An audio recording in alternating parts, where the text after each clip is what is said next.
Welcome back to Credentialed, everyone. Justine Fernandez alongside Jillian Mealy.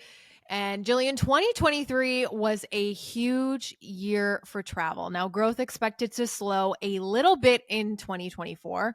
Revenue in the travel industry, though, expected to hit 927 billion with a B there. So, what do we make of the most popular destinations, and why do we consider travel an essential part of our balance equation and personal growth? And Jillian, I don't know about you, but especially over the summer, my entire Instagram feed was people in really awesome places going out there and exploring the world.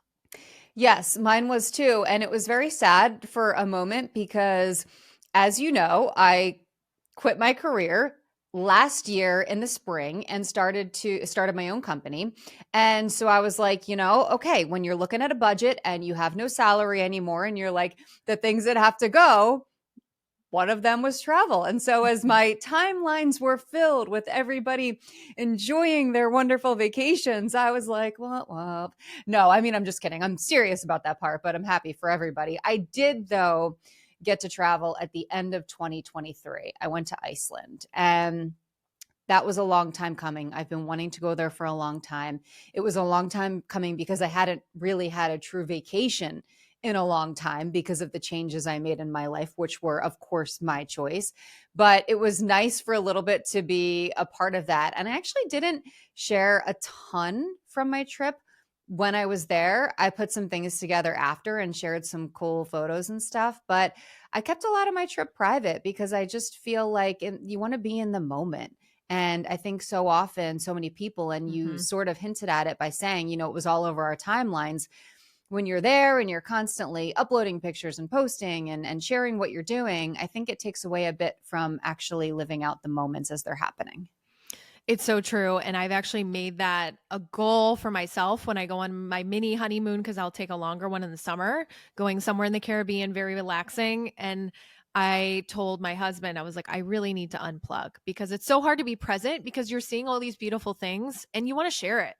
But I'm interested in Iceland because Iceland is not your typical vacation. So, what made it a dream destination for you? And did it live up to the dream that you had? Absolutely. Everything that we did, I would do it again. My boyfriend and I went and we had a spectacular time.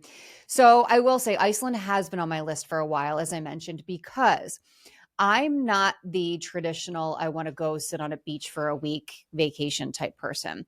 I love that every now and then, but I am more of I want that thrill. I want that adventure. I want to put myself in environments that are out of the ordinary, that either make me uncomfortable or challenge me in some way or give me some adventure. And Iceland really did all of that because I went at the end of the year, so it was December. And if you haven't quite thought about or figured out, Iceland is very cold and there's snow up there and all, what you would imagine Iceland being like in December Walking in a is winter what it was. wonderland.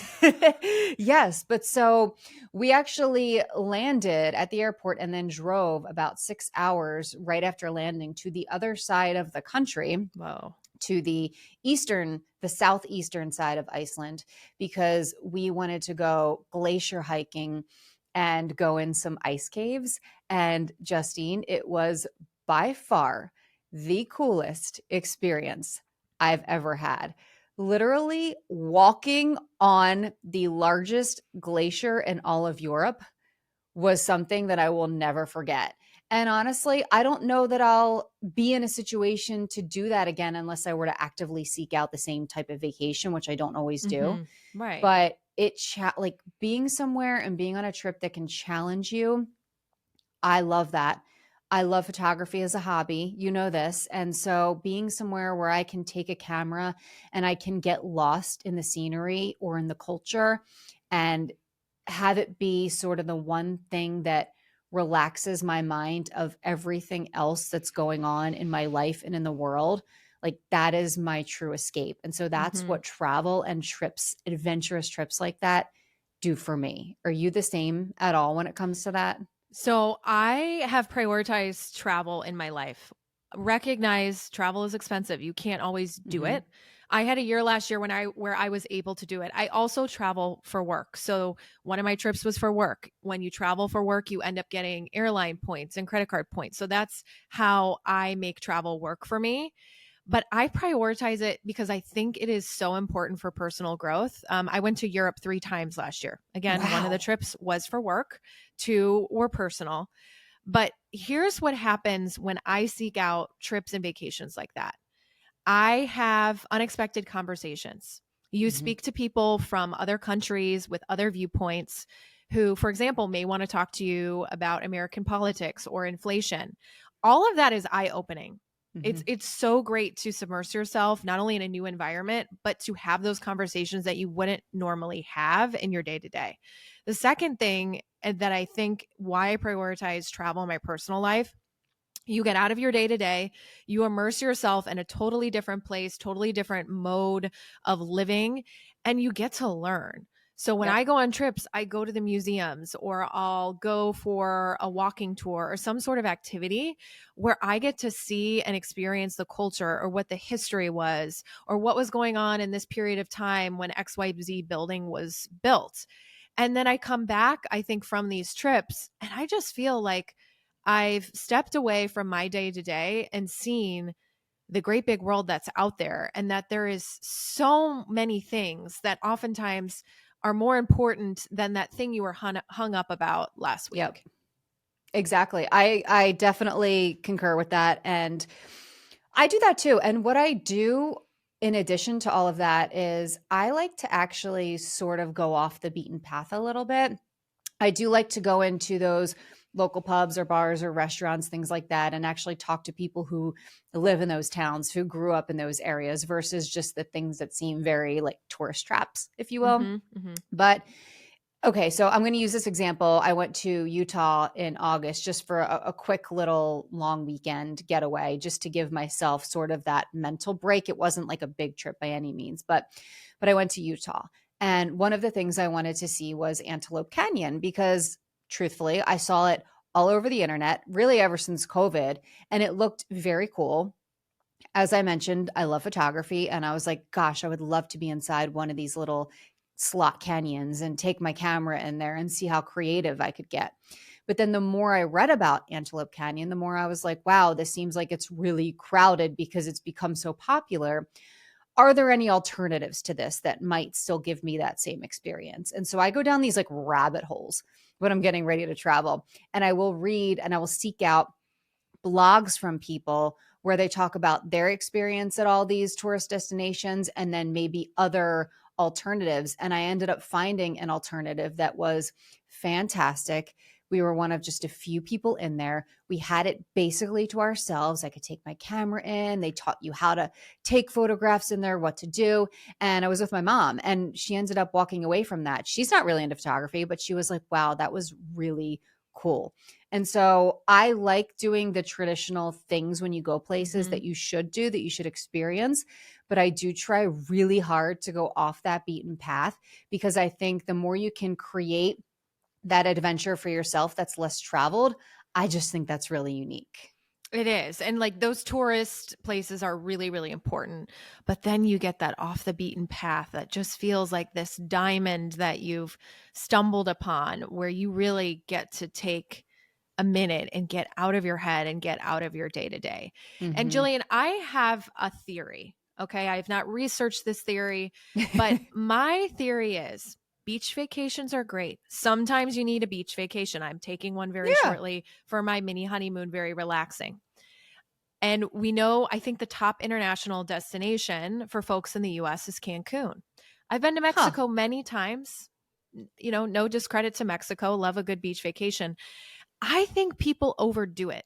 I think people look at these, great Europe vacations or you in Utah, but they go to Cancun, Mexico every year, for example, and they go on this beach vacation. And I think it ends up all coming out in the wash. You could have gone on this perhaps bigger adventure if you're up for it and spent the same amount of money. So, yes, I will say though, I didn't read the article or do research on that front to see exactly maybe why Cancun is the top destination. I would wonder if it's because maybe it's a lot of timeshares. I'm just throwing this out there again. Hmm. This is just a Jillian hypothesis here. But for instance, my family goes to Aruba every year. We have a timeshare in Aruba.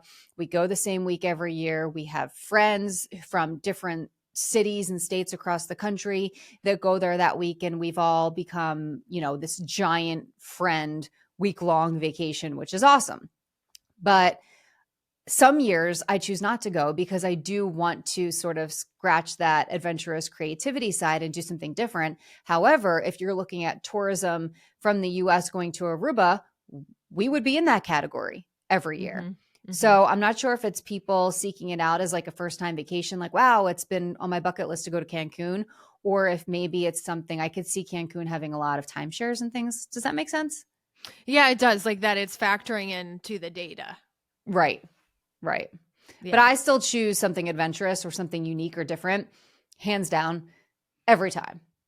Me too. And that's why I wanted to share that is yes, I went to Europe 3 times, but I didn't take any beach vacations. All my money went to that. And I also went, I think there's a couple hacks here. One, points, like work the point system, the credit card system, the frequent flyer miles, all of Hmm. that. And then two, I also went in a little bit off time. So for example, I went to Ah, Italy in March. I did not go in the summer. So it's a bit more affordable. And then I went to Spain with my now husband, who was my fiance at the time, and we went in September as opposed, and that isn't a, it's a good time, but not the peak time. right, right, right. Well, same with my trip to Iceland. Most people aren't going in December. Now, they do a big New Year's thing. So I know that there are people who come in specifically for that. But summer is by far, I think, the busiest time to travel to Iceland. People who go in the winter go because they want to see the northern lights, which we saw a hint of through my camera lens. Couldn't see it with the naked eye, which was unfortunate. But I actually did a lot of research on that beforehand. And I don't know if you know this or anyone listening knows this, but you apparently always see the northern lights better through a camera lens. Now, some nights, if it's super clear and no clouds in the sky and really dark, and you can see that northern light show with your naked eye, sure. But even locals who are from Iceland say it's kind of a bummer because people who don't know that, they get here and they're disappointed that they can't see them as strongly from their naked eye than they can through the lens of a camera. Wow. And that's a once in a lifetime to be like, I saw the Northern Lights. Even though it's through a lens of a camera, you were standing there and you were beholding the Northern Lights. That's true. So the little slightest hint of green in the camera lens, I'll share it on social media after this episode.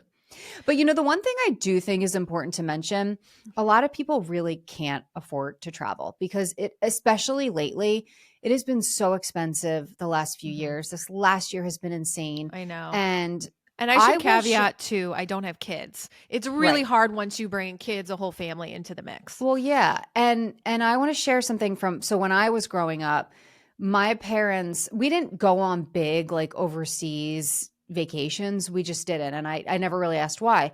But one thing I thought was really neat that my parents did when my brother and I were younger is every year they made it a point to take us on a trip, but it would always be in the US and it would always be something we could drive to. And we would drive long hours. Like we would drive up to Salem, Massachusetts from Philadelphia. We would drive down to North Carolina. I mean, we would drive everywhere.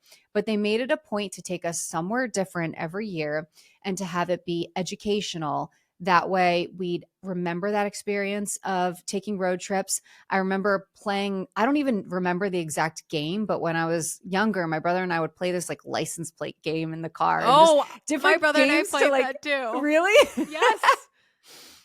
What was it? I don't We remember. used to drive from St. Louis to Marco Island, Florida, which is the tip of Florida, because Uh-huh. my grandma had a house there. And you would try to get all of the states. And our claim to fame was one time we did get Hawaii. It's awesome. But yeah, we played the license plate game. We played so many different games in the car. And while I don't remember the details of every vacation, I remember the road trips. I remember being places and learning things and enjoying them. Like for some reason, our trip to Salem, Massachusetts does stand out to me. Hilton Head, we've been to a number of times, but I remember that. And I remember them wanting us to learn and wanting us to experience and wanting us to explore. I remember in one of the trips, we literally stood on, I think it was a US Canada border, or maybe it was a state border. I don't remember exactly the details, but I remember, must have been a state border. I remember standing there straddling the Hmm. line on the blacktop, being like, oh my gosh, I'm in two places at once. Like, those are the memories that you have. And so just Hmm. because you can't afford some really lavish trip doesn't mean you can't still have those experiences and Right. have fun and make those memories. And even do it if you can't travel in your own city, whether it's the art museum or a science and innovation type museum or an automobile museum. Like those things exist. And I feel like we get so stuck of Netflix and all these other things clamoring for our attention, we forget to actually be intentional and plan those things. Like you can explore your own neighborhood. Yeah, absolutely. There's a ton around. And the other thing that my parents always did when I was younger that I love too is, so my dad, my parents bought like one of those pop-up campers, and we would go camping every year. He would take it, he would put it on the back of his truck or on whatever vehicle we were taking, and we'd tow that thing and we'd go camping and we'd have the best time. Sure, they had to make that investment in that camper, but you can do things like go to different campsites and do it at a relatively, back in the day, inexpensive cost. I mean, now it's going to cost a lot more to rent an RV and do those things, but my parents would pop it up in our driveway and we would go out there and like play with the neighborhood friends. And we would literally just stay in our driveway. And those are memories that I have of being able to have fun like that. So I think it's what you make of it. It's what you Hmm. make of the situation. It's what you make of the time that you have. And it's what you make of, what you can do with the funds that you have available. And there's something for everybody.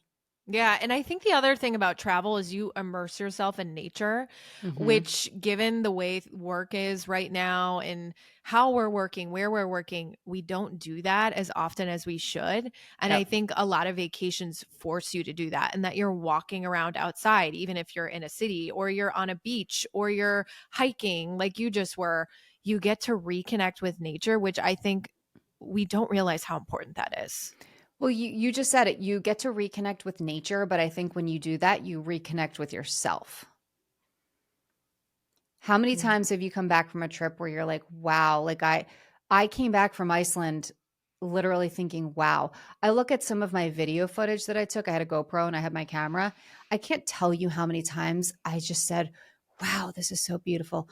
Oh my gosh, this is so beautiful. And I started to be like, okay, you're annoying. Like you didn't have to say that to every little thing that you saw, but it's true because when you connect with the outdoors, at least for me, that's when I really connect with myself again. And it takes you back to just like, I'll never forget standing there on the black sand beach in the town of Vic as the snow is coming down.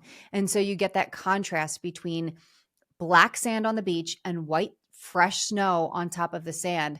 And I will always remember sitting there looking at it, being like, this is like one of the most beautiful things I've ever seen. And those moments, I think, are so important for us mentally to be able to have them, to be Hmm. able to give us that break. Yeah. And for me, I think I get a lot of clarity on airplanes. So I've gone on this trip, I've seen these things, and I've gotten out of kind of the day to day rut. And then either on the flight home, my brain, I'm processing and able to really come to clarity on a lot of things in my life or things that, hey, I really want to devote my time to this, or I really want to work on this, or I need to do XYZ. And I think it's one, A, because I've traveled, and B, because I have that time to think on an airplane.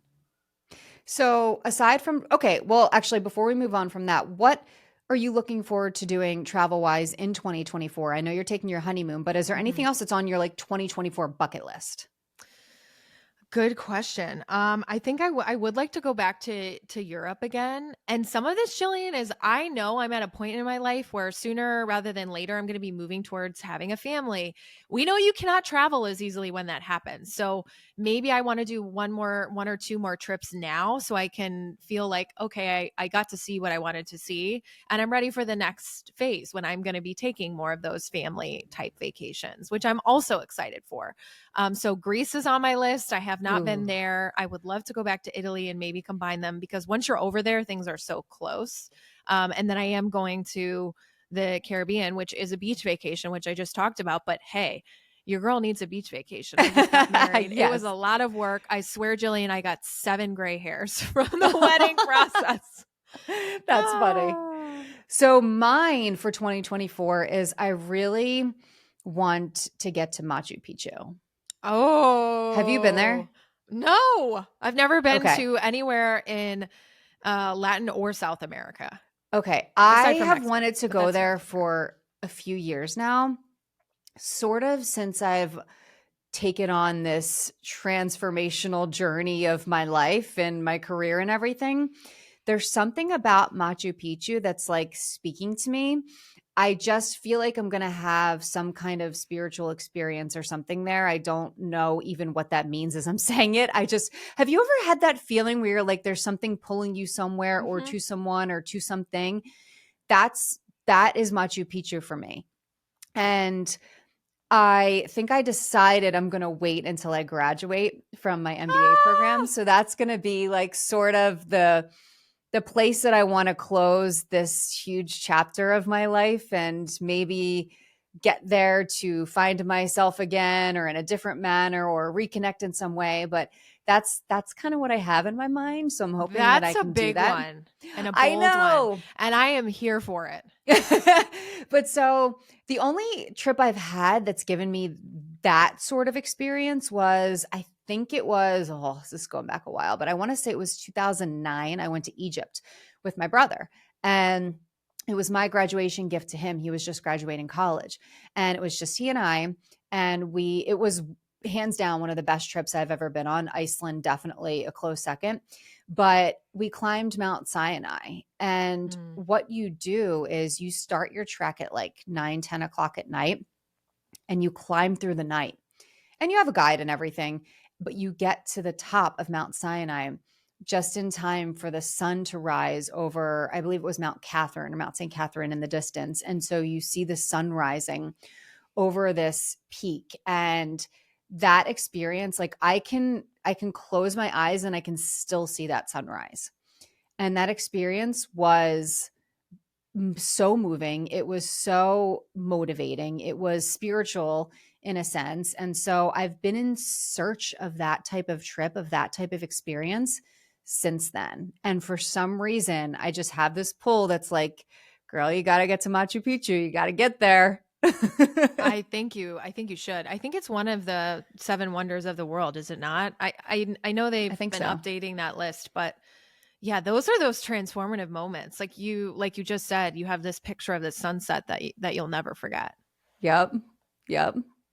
Well, Jillian and I certainly have some big travel goals on our list. We wanted to talk through it. Hey, we know it's expensive, but for both of us, it's something that I think we have felt was worth the expense.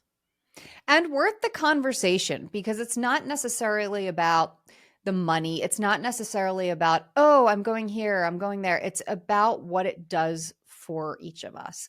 It's about that mental journey that it takes you on. It's about going somewhere and having the opportunity or the possibility for it to transform you in some way, or for it to be a positive, motivating factor, and to be able to really, in this hectic world, take that time to stop and admire the beauty around you, stop and admire the culture around you, and immerse yourself in something new and meet new people and experience all of those things and come back better for having had Mhm. that experience, and come back maybe a more motivated person, maybe a more spiritual person. I'm not sure, whatever your path is in that sense.